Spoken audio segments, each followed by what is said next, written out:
Hello, Facebook Live friends. Come on into the Girl Chat space. I am here, just me, all alone by myself tonight. But of course, I have all of the viewers who will be here with me tonight. So come on into the Girl Chat space. It is 8 o'clock p.m. Central Standard Time right here in Covington, Louisiana. And it is September 20th, 2019. And look, we're about to get started with Girl Chat. I'm so excited about this. Come on, come on, come on into this space, you guys. Okay, good stuff. All right, I see y'all rolling in. Go ahead and type in, what city are you joining in from? Are you in Covington? Are you joining us from Slidell, New Orleans, Baton Rouge? Maybe you're out of town. I don't know. Go ahead and type in there where you are joining us from. I love to hear where you guys are joining me from. Go ahead and type that in there. I'm so excited about tonight. Y'all, today's been a wonderful day. Spent the day in the city with my mother venue shopping for my wedding. I can't believe it. I cannot believe it. But today was a great day. I'm wondering if you all have been having a pretty good day also. Please let me know. Let me know how your day has been. Yeah. So I'm really, really looking forward to our time tonight. This is going to be an exciting conversation. Here we go again. Y'all know how technology likes to do me every time we get going. Every time. For some reason, it's not showing me the comments. Perhaps I should turn it the other way. So anyway, our topic for tonight is let's get rich together. I knew that would get somebody's attention because we're often trying to see how we can come up financially, right? I'm often talking to people and, you know, discussing, oh, well, let's get a better financial plan, or I'm working on saving for this, I'm working on saving for that, I'm looking for a better job that pays more. Oftentimes we are trying to come up and enhance our lives financially. But as you could see on today's topic is not only let's get rich together, it's followed by a catchphrase that says an interesting perspective on wealth. And yes, I use the terms rich and wealth interchangeably. I know they may have a slight difference, but I did use them interchangeably there.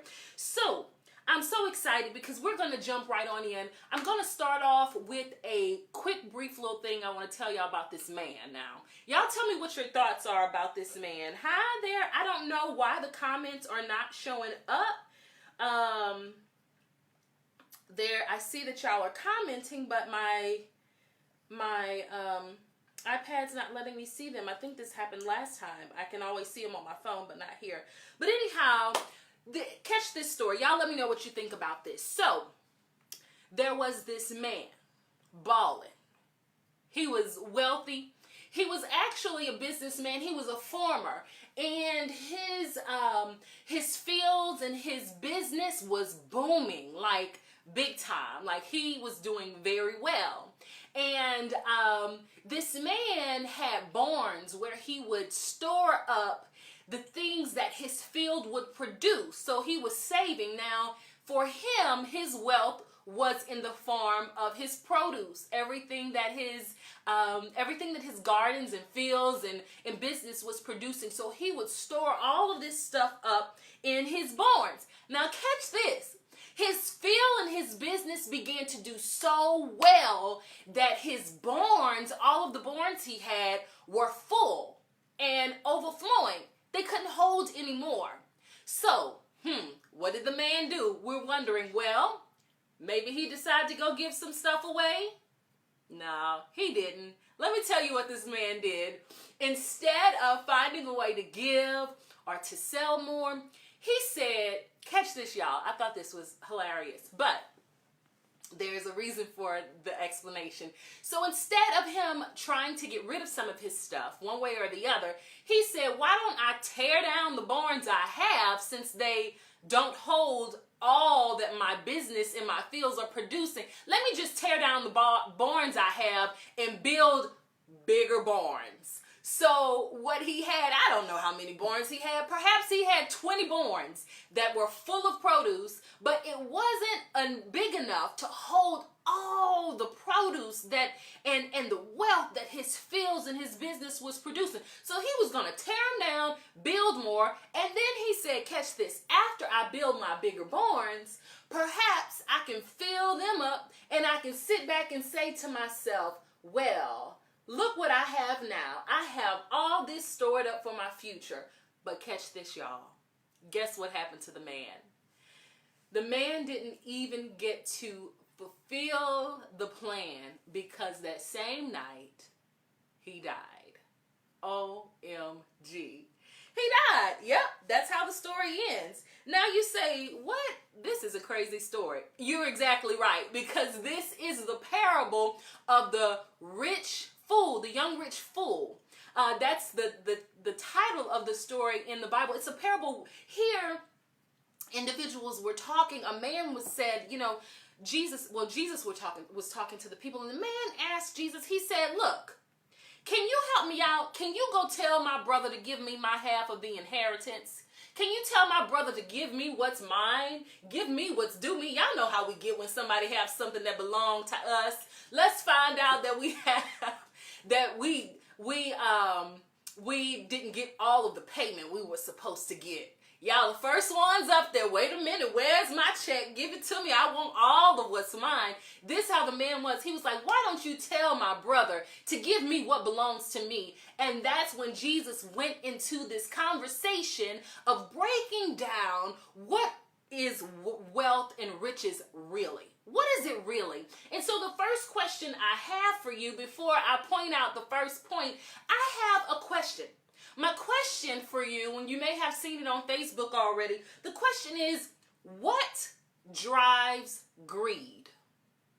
What drives greed? Y'all tell me what drives greed for you. And I'm going to try to log in my Facebook on my laptop while y'all are telling me, what do you think drives greed? Why are there greedy people who just can't get enough? Like the man in the parable, he had, all of his barns were full and he just couldn't get enough to hold on for himself. What do you think it is that drives greed? I'd love to know your thoughts and your perspective on this. Go ahead and tell me what you think drives greed. Type that in for me, and let's see what y'all have to say. Because, I think it's a great question.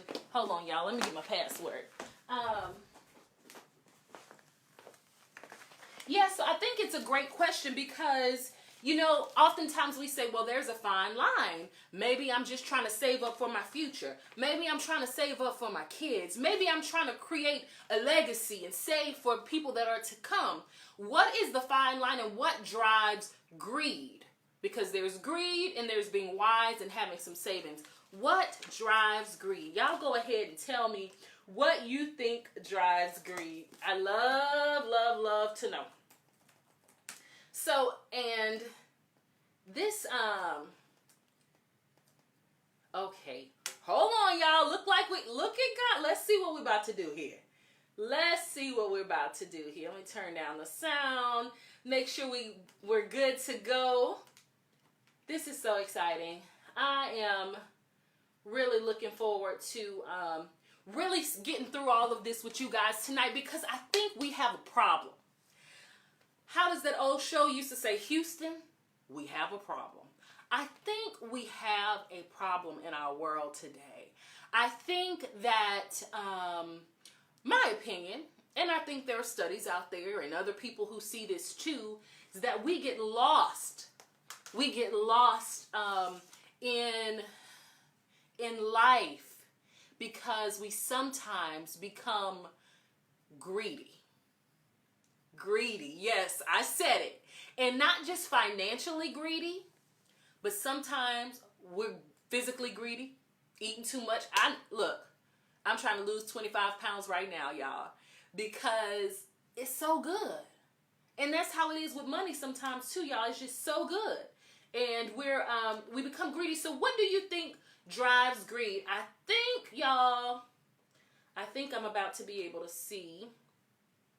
Yes, your comments. Yay! Y'all, I'm so sorry. Look, y'all know, look, who's gonna find me somebody to come in and work my technology on Girl Chat Nights? Because I'm always struggling, y'all. I do my best.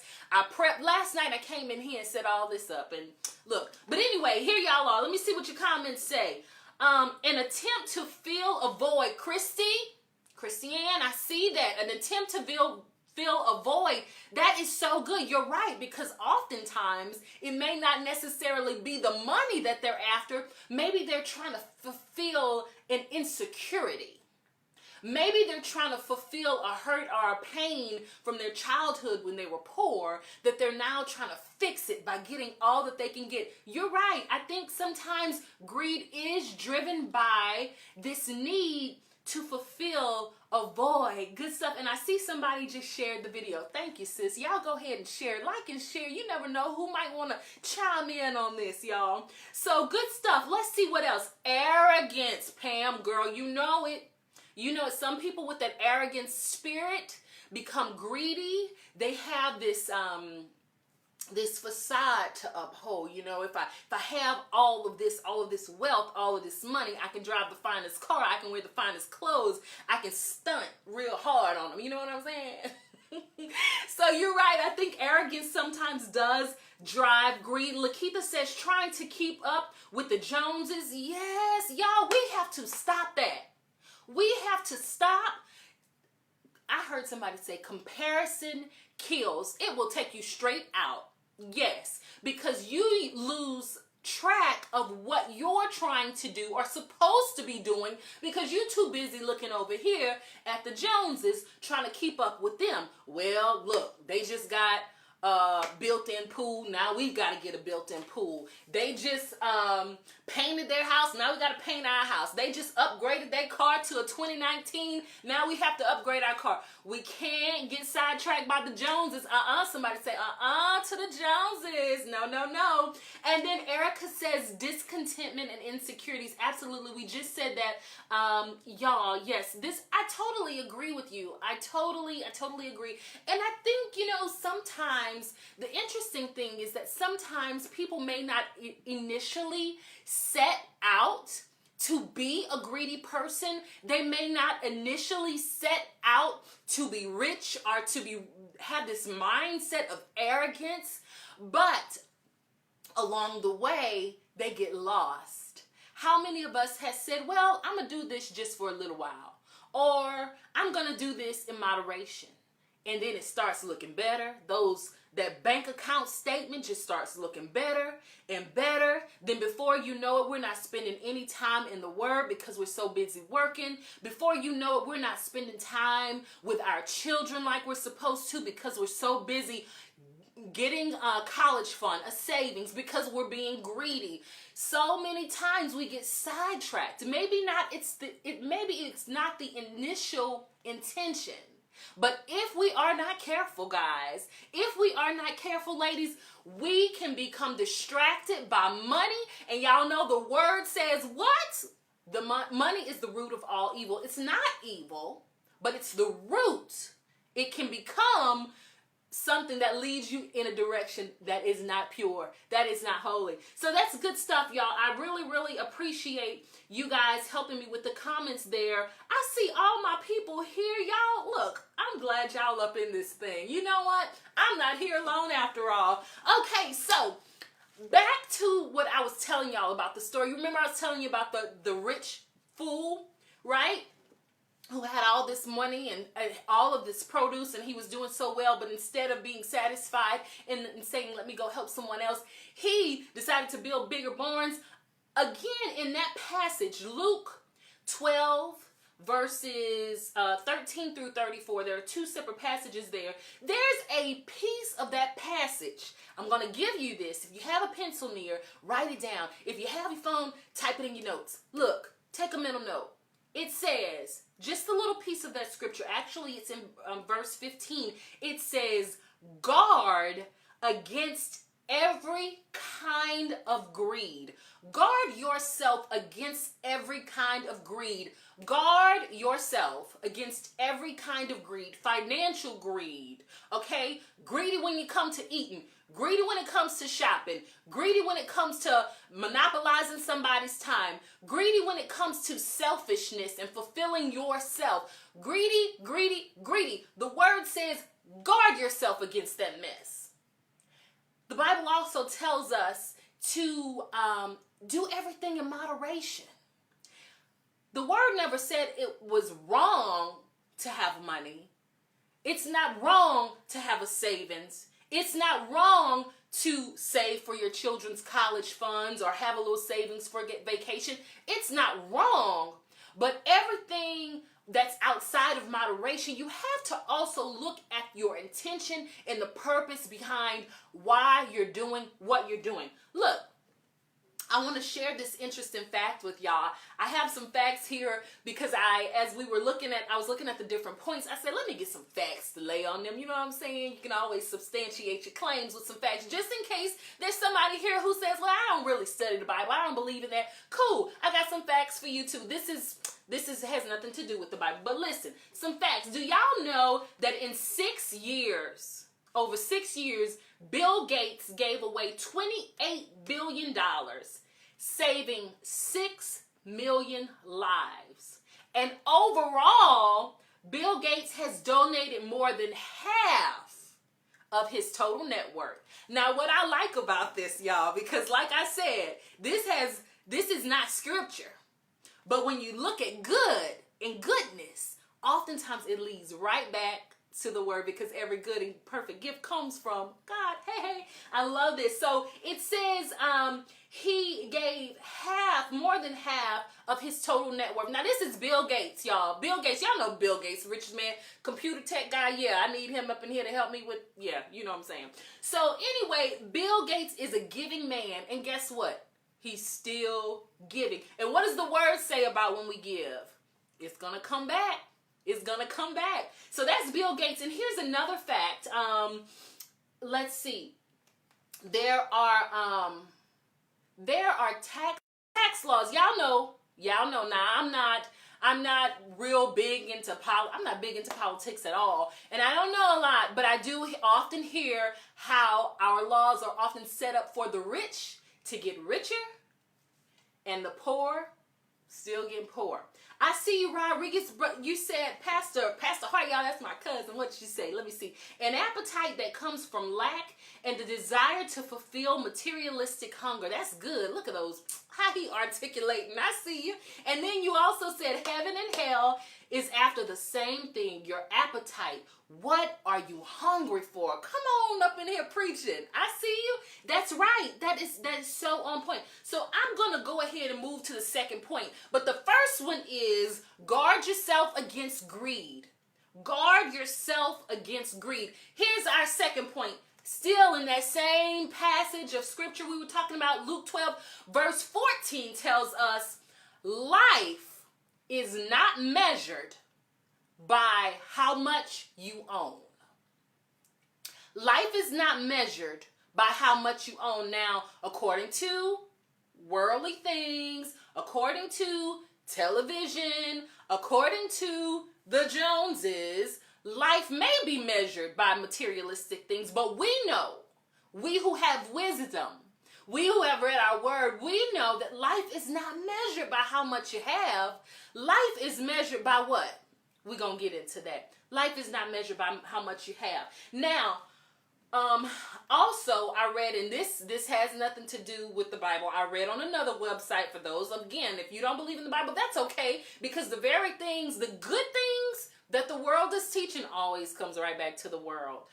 To the word, I'm sorry. But this came from another website, and it says the good life is not based on financial wealth. Let me give y'all some more facts. Well, first, let me give you a question. I'm going to give you the question, and I'm going to let you think about it and write down your answers while I give you the facts. So here's the question, guys. What are 3 factors that define wealth in your life? What are 3 things in your life and you're like, maybe you say, when I've got this, this, and this, I know I'm wealthy. Now, remember the interesting perspective piece. We may not just be talking about finances here. What in your life determines if you're rich, if you're wealthy, if you're well off? Is it money for you, or is it something else? Go ahead and type in 3 things that define wealth in your life. Because it's not always about money, y'all. It's not always about money. So while you're thinking about that and while you're typing that, I want to share a couple of facts here. And actually, these are just talking points. I don't know if necessarily if they are facts. But listen to this. There are things that money may not be able to buy you. That lets us know that life is not measured by how much you own. Imagine Steve Jobs. Did I say that right? Yeah, I think so. Steve Gleason. Y'all ever heard of those people? What do they have in common? Very wealthy people. But what do they have in common? Health issues. We know a lot of people that has plenty of bank, but have not yet been able to buy their health. Life is not measured by how much you own. It's not measured by how much money you have in the bank account, by the size of your house, by the brand of your clothing or your car or that bag or those shoes. Life is not measured by that. And it's important for us to ground ourselves and really grasp that, so that when we find ourselves working too much and neglecting our families, when we find ourselves working too much and neglecting our word, we can remind ourselves that, wait, slow down, Arnisha, you're doing too much. Life is not measured by how many zeros are on the back of that bank statement. It's not. Don't miss out on the good thing, chasing after things that are going to one day fade away. So I see y'all are typing here. I want to hear, woo. Y'all got some good stuff going on here. Let me get a sip of my Perrier. Okay. Alicia, okay, she says love, health, and peace. When she sees those things prevalent in her life, she's like, yeah, I'm really living now. I'm wealthy, I'm rich. That's good stuff. Michelle says love, peace, and grace. Love and peace off in this thing. You right about that. Erica said peace, family, and her relationship with God. Yes. Truth, family, and peace, says Pastor Hart. Judelle says, hey, ain't you?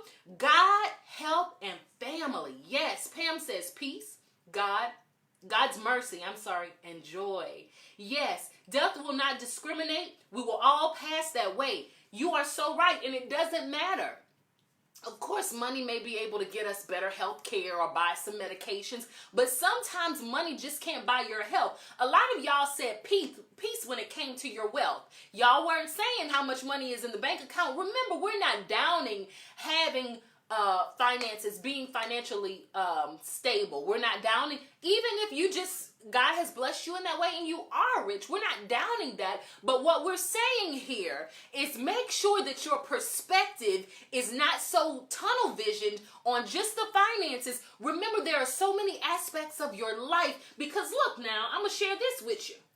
Let me share these names. Y'all tell me if these names are familiar to you.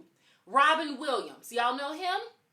What about Kate Spade? I know some of y'all wearing her purse, got it up in the closet right now. Marilyn Monroe. Do those names ring a bell? Very wealthy people. Very financially wealthy people. But what is it that these 3 people had in common? Do you guys know? I'm going to wait a second and see if y'all know. Robin Williams, Kate Spade, Marilyn Monroe. What are the 3 things they have in common? Remember, these are people with money in the bank, plenty of it. As y'all were saying, peace of mind is something that's important. Mental health is something that's important to you. Each of these 3 individuals who were very well off financially committed suicide. Now, I'm not making these statements to make fun of or belittle. No, mental health is a very serious issue. But I'm bringing this point out. Yes, Alicia, depression, they all died. They didn't have peace. Yes. This is another aspect of life that money can't buy. So when we have to focus on, so many people work, and they don't even get proper rest. They don't even get time to cook a healthy meal. They don't even have time. I mean, this world is such a stress-driven world these days. Do y'all know how many people are suffering with anxiety right now? Often provoked by stress. And oftentimes it's about things that we're not, I'm not going to get all into that because we're not here for to focus solely on mental health, but peace of mind. Peace of mind, y'all. Even if you just have $50 in the bank, but you have a peace of mind, honey, you're doing it. You are good. You are good. And y'all said, some wonderful things. Love, family, God's mercy, a spiritual relationship with Christ. That is good stuff. So that second point was life is not measured by how much you own. Somebody told me today, catch this. I know he watching, y'all. He said he read something on Facebook and it said this. A small car or a $20 car. Yeah, Siri over here on my iPad talking to me. I'm not talking to you, Siri. Hold on, y'all. Let me turn this off because Siri trying to join the girl chat. I guess I could let her join. She is in the room, huh? All of us in the room. Let me put this over here because I don't want to get distracted. Okay, is everything rolling? Let me see here. It looks like, is my video going, y'all? Let me check something out here. Hopefully it didn't go out. If y'all are watching me, because my screen is frozen here, I'm going to get up, check the camera, and sit back down. Hold on. Yep, it says it's live. Well, it's just frozen over here. So, we were talking about those three factors that drive wealth for us, what defines wealth in our lives, and also looking at Luke 12:14 that lets us know wealth is not determined by how much we own. But I was telling y'all, that's where I was telling y'all about what someone told me today. They had read a $20 car and a $20 million car still will get you from point A to point, well, I don't know, $20. That sounds like something in the junkyard that don't have an engine in it. I don't know. Maybe I should say $2,000 car and a $200,000 car will still get you from point A to point B. A big house and a little house still provides you with protection and enclosure. And guess what? You can still build a beautiful family whether your house has 10 bedrooms or 3 bedrooms. What else? It was another point, y'all. I can't remember what it was. Look at that. Oh, a watch. That was the other example. A fancy watch and a $20 watch will still tell you the same time. So it's important to remember that life is not measured by how much you own. Keep your mind focused on the things that really matter.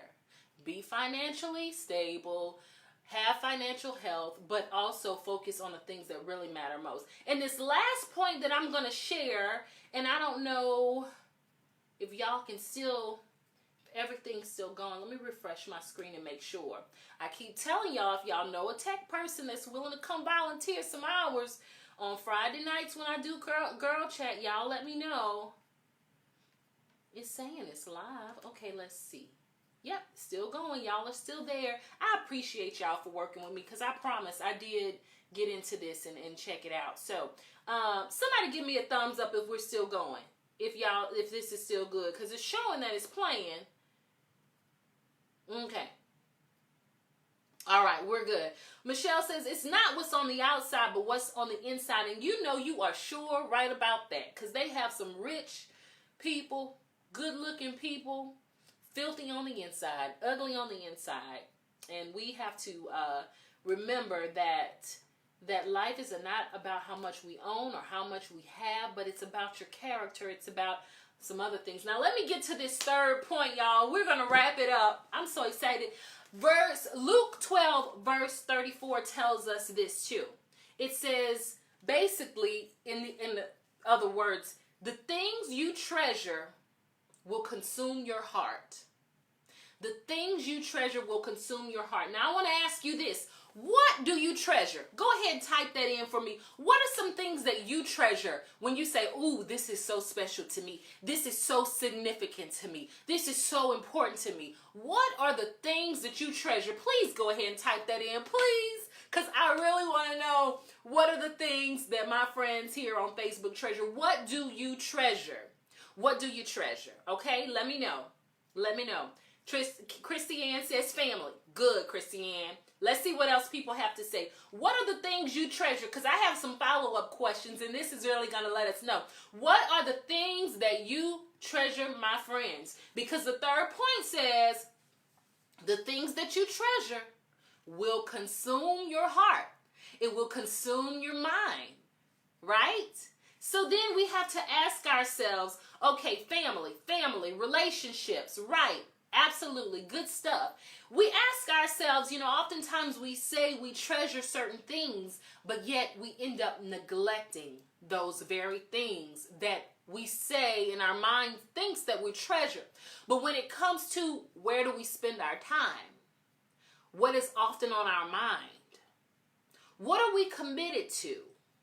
Those three questions will often let you know if you really treasure what you say that you treasure.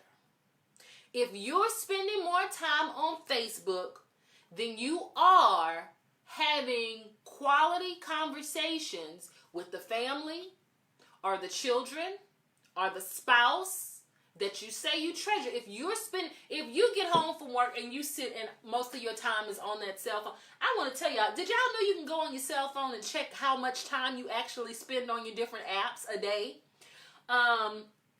Yes, do y'all know? Here's some facts for y'all. There's an estimation that individuals will spend 7 years and 8 months of their lives watching TV. Individuals will spend 5 years and 4 months on social media. Now, I know it's cool. Social media can be relaxing, watching a little TV to help you unwind. But some of us are binge watching way more than we should be. Some of us got these Netflix accounts burning up because we are consumed by certain things, and we just have to be careful. Again, everything in moderation. I'm not saying that we shouldn't watch any TV or that we can't be on social media. I'm just saying make sure that our minds and our hearts and our time and our commitment is really on the things that we say we treasure. Are we making time for the things that we say we treasure? Now, here in the text, we're going to go back to the Bible. In the text, the word is letting us know that the things that we treasure should not be these things here on earth, like the young ruler. And the text that talks about worrying, stop worrying about what you don't have, or how your house isn't this big, or your car isn't this fancy, or you don't have this much. Don't worry. As long as the minor things are provided, and the word tells us if he can do it for the ravens, come on now, if he can provide for the little birds, what do you think he's going to do for his children? What do you think he will do for you? Don't worry. Don't stress yourself out. Don't go ahead and messing your mental health up. Don't do that worrying. It says the Lord will provide for you. And he said your treasure should be on the things above, not the things here on earth. Because a time is coming. Just like we talked about some of those individuals, like physical health, you never know when your time will be. And what would it be like if your legacy is, oh, she worked real hard. He worked real hard. He didn't spend no time with his family, but he was a hard worker. Do you want, I'm not trying to guilt trip anybody, but do you want your family members saying, I wish I just would have spent more time? Do you want to be saying that about somebody? I know I had that experience one time. I lost a loved one, and I remember crying in guilt because I felt like I should have spent more time. I should have put some other things aside, gone to visit that person more. I should have. And sometimes we're shoulding on ourselves and it's too late. But make sure the things that you say you treasure, that you're spending your time there. And most importantly, the thing that lets us know that we're wealthy, the number one, is that when our focus, our time, our commitment, our love, Our action is spent on building a better relationship with Christ and being busy doing his work. Building a better relationship with Christ and being busy doing his work. That's when you know. That's when you know that you're rich. Why? Because if you're busy building a better relationship with him and busy doing his work, peace of mind is going to come. When you're busy doing that, your blessings will come. Now, granted, I do want to say, because some of you all may have seen this on Facebook or in the news recently, there was a pastor who committed suicide. Mental health is real. I'm not sitting here telling you that if you're busy building a relationship with Christ and busy doing the work, that no negativity will come your way. You will have struggles. You will have hardships. But you often will have peace of mind if you're doing it his way. Now, that's the thing, because some of us will be, y'all, okay, this is a good point. Some of us churchgoers, you know what I'm saying? Not picking on churchgoers, because we should be going to church. But some of us even become consumed by ministry in the church. Some of us neglect our families. Some of us neglect the very things that God has led us to do because we're doing things that other people tell us we should do or that religion tells us we should do. But have we consulted with the Holy Spirit? So I know I'm just going on and on here, but y'all, I just want to make sure that we're catching the point here. We're catching the point. Yes, my topic tonight is let's get rich together. But I'm not talking about money tonight. Now, I have had segments and girl chats on financial wealth and how to manage your money and how to save. There's nothing wrong with that, in moderation, right? But I'm here just to say, look, let's get rich together on things that money can't buy. Let's get rich together on our relationship with Jesus Christ. Let's get rich together on studying our word. Let's get rich together doing ministry. Let's get rich together loving on our family, spending time. Let's get rich together working on our marriages. Let's get rich together finding peace of mind, practicing some self-care. And that, my friends, is when we're really living life wealthy. So, I'm running my mouth and I'm not looking at y'all's comments. It says, Alicia says, feed what you want to grow. Yes, I love it. Yes, Christy. Oh, y'all going to church on here. I'm sorry. Yes, this is good. So look, y'all, I'm not going to hold y'all too long, but I'm going to recap the 3 points. So if you didn't grab your pen earlier when I asked you to, I'm going to go ahead and ask you to do that now. You have time, or type it in your phone. Here were the 3 points. First of all, let me give you the passage that all of this came from. So the passage was Luke chapter 12, verses 13 through 34. That's 2 different segments. The first piece is on the young rich fool, and the second piece was on choosing not to worry. God telling us not to worry. So that's the text, Luke 12, 13 through 34. But the 3 points that I pointed out tonight were guard against every kind of greed. Every kind, not just money. Guard against every kind of greed. Now that's the word. The second point was life is not measured by how much you own. There's a lot of people miserable sitting in big houses with fancy cars and fat bank accounts. Life is not measured by how much you own. And the third point was the things you treasure will consume your mind and your heart. So make sure your priorities line up. If your mouth is saying I treasure this, but your time and your actions and your commitment is on that, something is not lining up. And the questions that I asked for you all, which were on my page there, is what drives greed? What are 3 factors that define wealth in your life? What do you treasure? All right, 2 other scriptures I have for y'all, and I'm about to wrap it up. Psalms 37:16 says, better the little that the righteous have than the wealth of many wicked. If you're righteous and you have a little, baby, you're living your best life. Or if you have stability, that's fine too. 1 Timothy 6:10 says, for the love of money is the root of all kinds of evil. Some people, eager for money, have wandered far from the faith and pierced himself with many griefs. Ooh, that's good right there. That was 1 Timothy 6:10. Look, I have greatly enjoyed my time. Thank you for typing that there, Erica. Girl, you are on it, child. I just love it. I love it. I love it. I love it. I've enjoyed our time together tonight. And I am glad that y'all were here, because I wasn't sure if y'all were going to come and entertain just little old me. Y'all know I've been having guests in the space. Usually we have someone here with us, but tonight I guess it was meant for me alone, because I reached out to I think 3 different people and all of them were busy. And that's when I said, okay, you know what, Anisha, maybe it's meant for you to do this alone. So I thank you guys for coming on. If you're just chiming in, look, go back and watch it from the beginning once I post it, because I think this is a very critical topic. I think even if we know it, sometimes we need to be reminded. I know it spoke to me.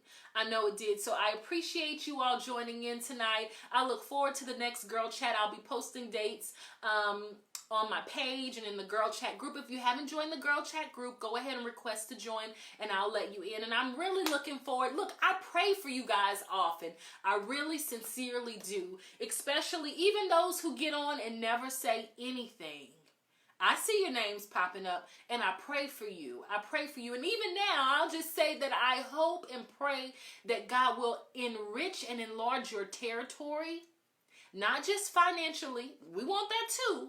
Right? Everything in moderation. But that God will bless your homes, that he will bless your marriages, that he will bless your families, that he will give you peace of mind. For all of you struggling with anxiety, I'm praying for you that God will calm your spirit and eliminate stress and will provide resources to help you with everything you need. And you all have a wonderful and peaceful night. And I look forward to seeing you on future Girl Chats. Let's get rich together, y'all. All right. Peace and blessings.